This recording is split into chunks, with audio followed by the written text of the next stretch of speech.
Okay, this is Gary Bartlett. This is my presentation for ESSC12003. I've chosen topic 2 to develop and describe how you would implement a goal-setting strategy aimed at increasing adherence to a weight loss initiative in a group fitness setting, specifically an aerobics class for people aged 45 to 60 years old. Use peer-reviewed literature to support your strategy. Alright, so we'll start with some barriers to adherence.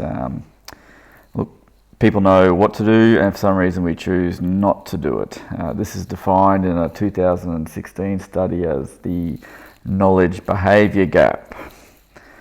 People know that exercise will generally lead to weight loss, yet we stop or we don't restart. This study talks a lot about the health belief model and some social cognitive theory. It offers some interesting insights. So the health belief model predicts that the likelihood of action is increased if the perceived disease threat is high and the benefits of behaviour are thought to outweigh the barriers. Furthermore, the person requires self-efficacy for the behaviour. This study found that self-efficacy beliefs predicted adherence. So there's a high correlation between having high self-efficacy and adherence to the program. How do we increase this self-efficacy? In 2016, a study by Middelkamp, Van Rooyen, Wolfhagen, Stierbergen tested 2 self-efficacy based interventions to increase barrier self-efficacy and group exercise behaviour. I like this study because it was with elderly people and it was in a group exercise setting, which is specific to this topic. It involved being able to self-set activities and self-set goals, and then an additional coaching protocol to manage those self-set goals. The model of the study was 3 groups. The first group was a control group. It had no choice over which activities it could undertake. It was a set class per week. The second group had a choice over when they could take the classes. So that was the self-set. And then the third group, this was the interesting one, they could self-set the activity, so when they could do the class and how many. And they could also self-set some goals around doing those classes.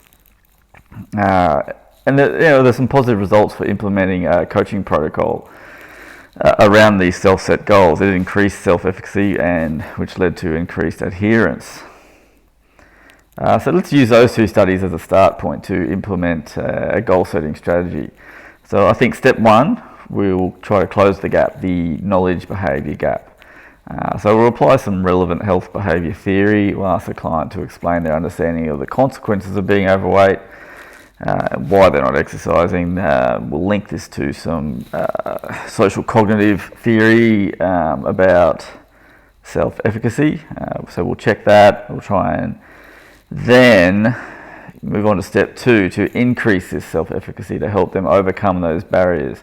So we'll ask the client to self-set their goals as per that study we just mentioned. So obviously any goals need to, we all know the SMART principle, so we'll start with that. But the 2 choices we're going to give the clients on their goals is whether they're going to be result-orientated goals, for example, a 12 kilo loss in 12 weeks, or process-orientated goals, which is like 2 by 30-minute classes per week. So I'm hoping the initial results, so we're setting up a good platform here to launch off. So if we can close the gap, the knowledge behaviour gap, and also increase self-efficacy, this should equal adherence. Look, but as we all know, planning alone is not enough. I found a study done last year by Chapman, Campbell and Wilson. It hypothesised that a simple exercise planning intervention would increase exercise activity. Results were actually contradicted this hypothesis. They found that there was no correlation in increased exercise activity with an exercise planning intervention. But then it got a bit interesting, and they actually found that they did some further analysis of the results and found that there was a positive result for exercise adherence with the group that had the exercise planning intervention.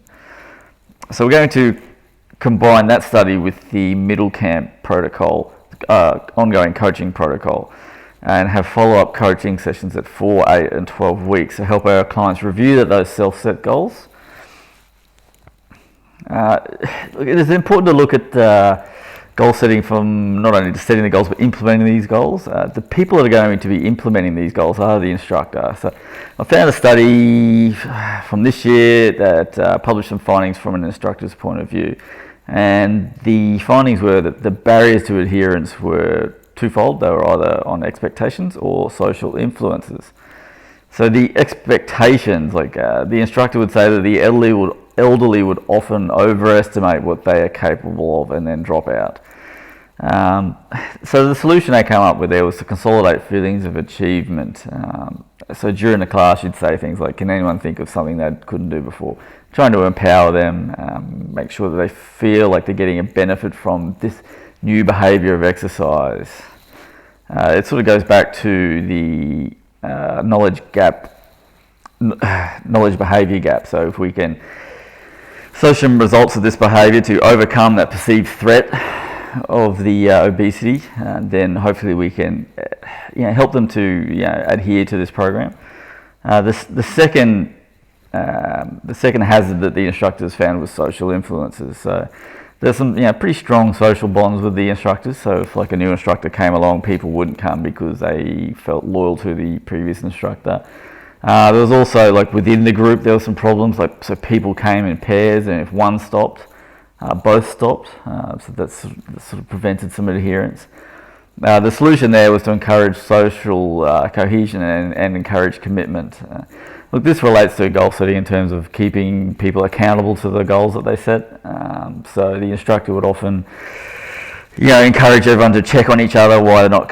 If someone didn't come, ask people to check on why they didn't come. They'd also they'd follow up weekly with people, like to reinforce. Like, oh, you set this goal. Let's help you keep this. What's going on? Is there something we can help with, etc. So in conclusion, look.